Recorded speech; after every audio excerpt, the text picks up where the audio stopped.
दाई हो, दीदी हो, भैया हो, बहनी हो, संगी संगवारी हो, आगे सुख दुख के पुछैया, हमर बीच के रहैया, आप सबके बेटा, आप सबके भैया फग्गन से कुलस्ते जी जेखर चुनाव चिन्हा है कमल छाप, कमल छाप, कमल छाप। तो संगी संगवारी हो, कोनो ला नहीं भुलाना है, कमल छाप के बटन दबा के भैया फग्गन से कुलस्ते ला भारी मतों से विजय बनाना है, भारी मतों से विजय बनाना है, भारी मतों से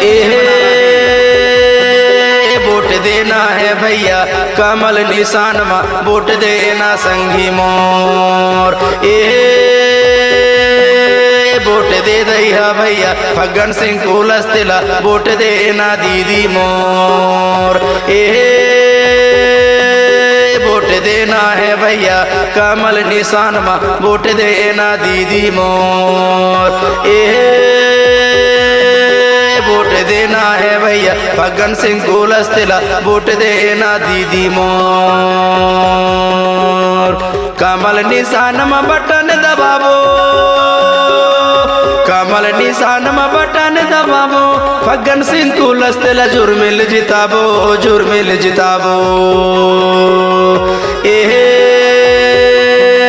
वोट देना है भैया फग्गन सिंह कुलस्ते ला, वोट देना दीदी मोर। वोट देना है संगी कमल निशान मा, वोट देना दीदी मोर।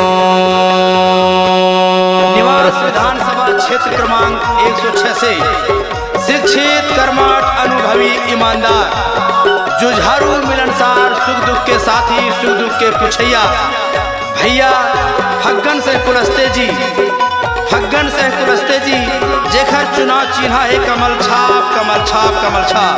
तो संगी संगवारी हो, कोनो ला नहीं भुलाना है, कमल छाप मा बटन दबा के भैया फग्गन से कुलस्ते ला भारी मतों से विजय बनाना। सुख दुख के संगी जनता के सुनैया, सुख दुख के संगी जनता के सुनैया, कमल छाप है निशान ओमा बटन दबैया, सब विजय बनैया। कमल छाप है निशान ओमा बटन दबैया, जुर्मिल जितैया। वोट देना है भैया फग्गन सिंह कुलस्ते ला, वोट देना दीदी मोर।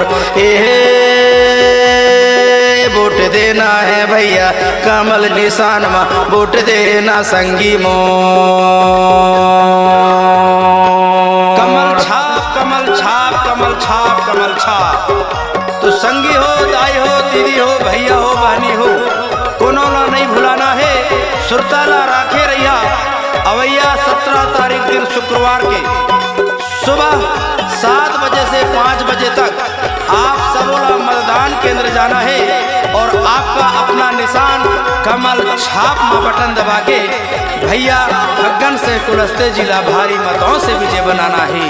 सुनोगा दीदी मोर संगी सियान,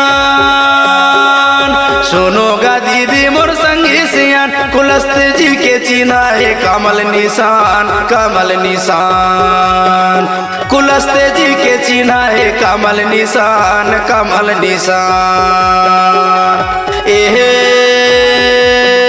वोट दे दैया भैया फग्गन सिंह कुलस्ते ला, वोट देना दीदी मोर। वोट देना है भैया कमल निशान मा, वोट देना संगी मोर।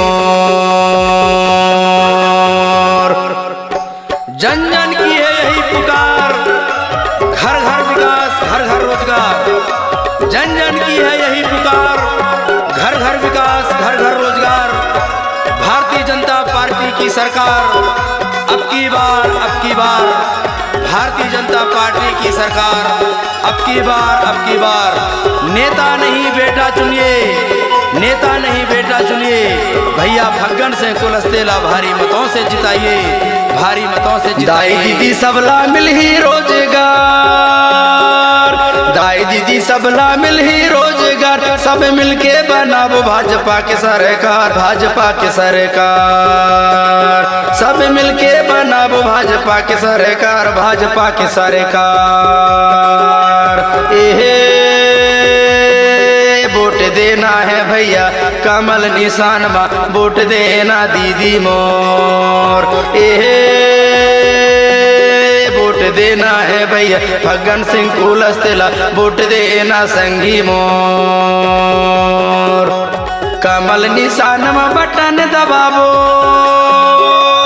कमल निशान मा बटन दबावो फग्गन से कुलस्तेला विजयी बनावो फग्गन से कुलस्तेला विजयी बनावो जुर्मिल जितावो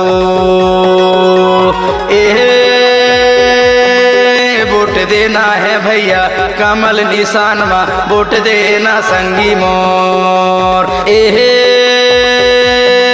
वोट देना है भैया कमल निशान मा वोट देना दीदी मोर